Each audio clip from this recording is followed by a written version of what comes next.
Hi, I'm Andre Faust. Well, I've been around the block several times. I've seen the civil rights movement. I've seen the hippie movement. I remember the FLQ, la Fédération de Libération de Québec, when we went through that. And, I've seen the Black Lives Matter, which is recent, of course, and most people viewing this can relate to that, but they can't relate to the civil rights movement.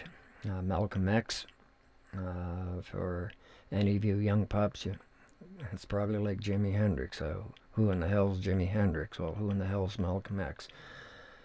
But what I've seen develop from really starting in the 90s, even though that's been with us to a certain extent, is politically correctness and the cancel culture. That's been around, but what's happening is the intensity, and it's now to a point that we have reached a stage that politically correct and cancel culture is now at a point that it's becoming counterproductive, in the sense that it's challenging the very heart of democracy, because it's restricting what we can say and what we can't say.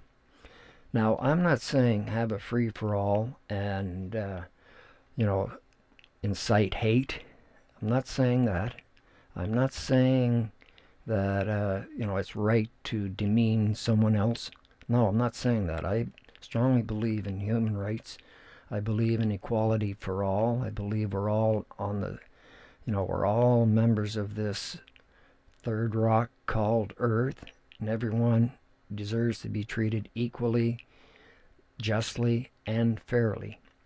The minute you put somebody down below you, you're in violation of their human rights. So I want to clear the record on that. I am not saying or advocating any type of negativity towards someone else. What I'm addressing is the consequences of politically correct and the cancel culture. Because what's happening now is that it's affecting free speech. Because I find myself, I have to be very, very careful to what I'm saying, even though what I'm saying is not going to be detrimental. But I may use a word.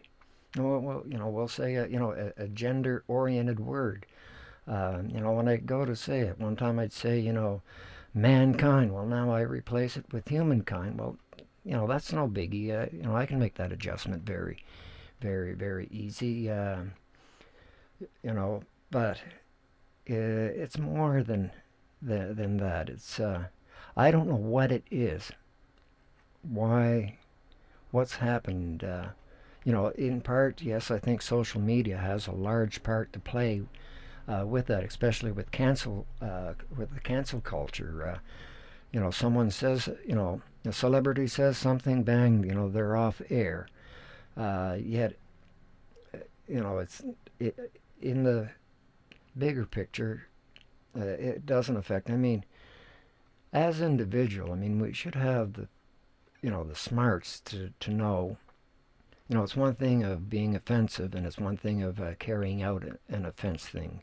Those are two different things. So what we have to really think twice about is, where are we going to? Where does it stop?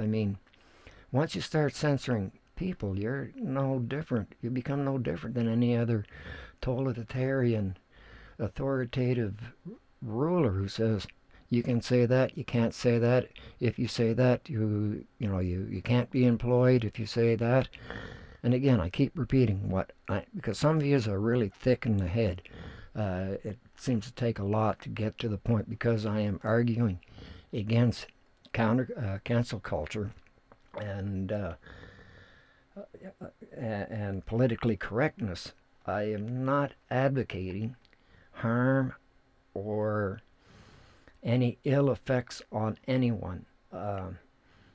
What I am saying is that we've got to loosen the noose here, because We're creating a social anxiety that everyone's afraid to speak.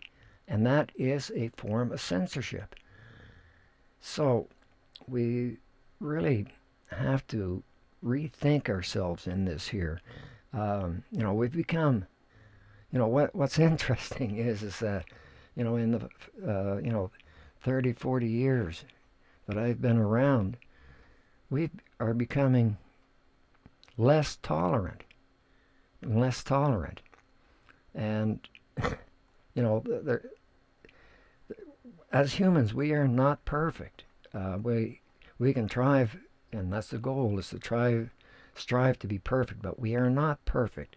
We all make errors.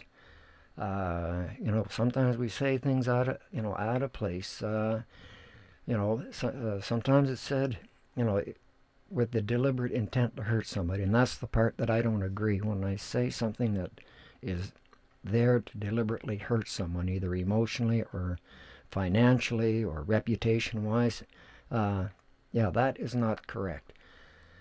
So I can go on and on and on, but it's just the thought that I leave is that those who advocate cancel culture and politically correct, be careful, because what you're doing is suppressing free speech, which can affect our system of democracy, because once you start limiting free speech, you hurt democracy.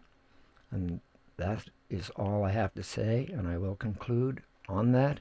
And I imagine I'm going to be getting a lot of flack over this little talk. So till next time, take care and Godspeed.